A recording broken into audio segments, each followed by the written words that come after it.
Bienvenue, ici, la torche du monde. Aujourd'hui nous allons vous dresser le top 10 des personnes les plus riches d'Haïti. Sans plus tarder les voici. Avant de commencer, n'oubliez pas de vous abonner et activer la cloche de notification, car cela va vous permettre de ne pas manquer les prochaines vidéos. C'est parti. Et la 10e place est pour Philippe Dodard, avec une fortune estimée à 102 millions de dollars.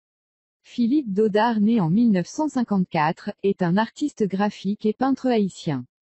Né à Port-au-Prince, Dodard a travaillé comme illustrateur publicitaire. Ses œuvres ont été exposées dans toute l'Europe et les Amériques. Il a reçu le premier prix de dessin au séminaire junior du Collège Saint-Martial en 1966. Il a étudié à l'école d'art Poteau-Mitan avec Jean-Claude Tiga, Garout, Patrick Villers et Frido Casimir. En 1973, il entre à l'Académie des Beaux-Arts. Puis il a travaillé comme maquettiste et a fondé un studio d'art graphiques audiovisuels. En 1978, il reçoit une bourse d'études à l'International School de Bordeaux, en France, lui permettant de se spécialiser en design graphique pédagogique. 2 ans plus tard, il reçoit une bourse de la Fondation Rotary International et part en tournée avec le groupe Study Exchange d'Haïti pour donner des conférences sur la culture haïtienne. Ses œuvres d'art ont évolué pour inclure de grandes sculptures, des œuvres de fer et de beaux bijoux. Et ensuite la 9e place est pour Clifford Brandt, avec une fortune estimée à 200 millions de dollars.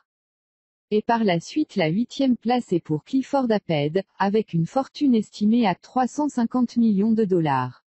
Clifford Apped est diplômé de l'Université internationale de Floride. Il détient un baccalauréat en gestion des systèmes d'information, un autre en finance et une maîtrise en finance internationale. Il est actuellement vice-président de la fabrication du groupe Apped, avec plus de 12 ans d'expérience dans la fabrication, ayant géré des installations aux États-Unis et en République dominicaine. Il est également membre du conseil d'administration de l'Association haïtienne des industries, et de la Banque de développement Sofide en Haïti. Et la 7e place est pour Éric Jean-Baptiste, avec une fortune estimée à 500 millions de dollars. Et la 6e place est pour Marc-Antoine Accra, avec une fortune estimée à 600 millions de dollars. Marc-Antoine Accra est un homme d'affaires et philanthrope haïtien.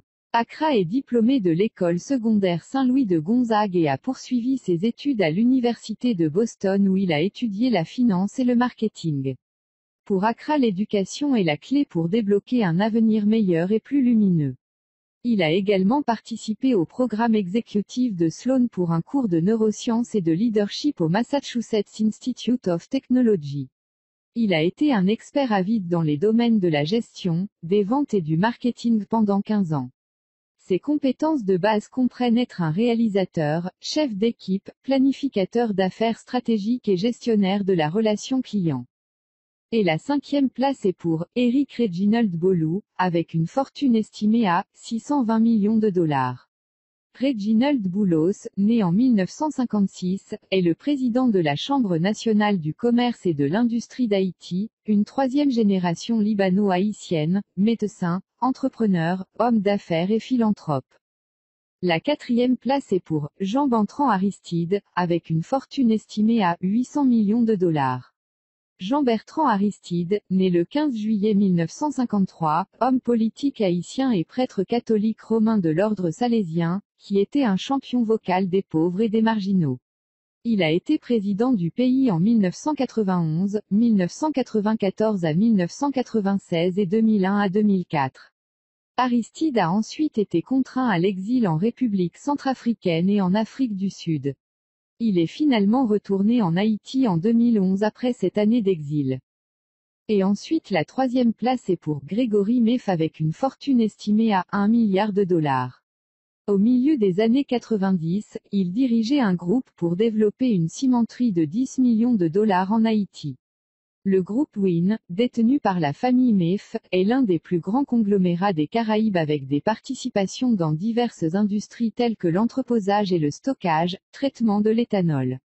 Les propriétés de Wynn comprennent Chodkoza, le plus grand parc industriel et commercial privé en Haïti, Vare Terminal, le plus grand terminal d'expédition de marchandises diverses privées, Winneco, la plus grande installation de stockage en vrac liquide et maintenant la zone franche des West Indies en construction, un parc manufacturier de 1,2 million de pieds carrés, d'une superficie de 45 millions de dollars, situé dans le nord de Port-au-Prince, entre autres entreprises.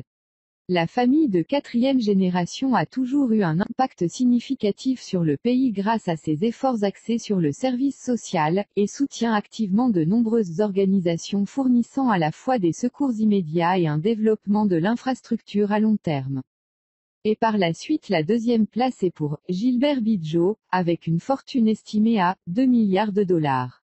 Il possède une installation industrielle de 12 millions de dollars parmi de nombreuses autres propriétés.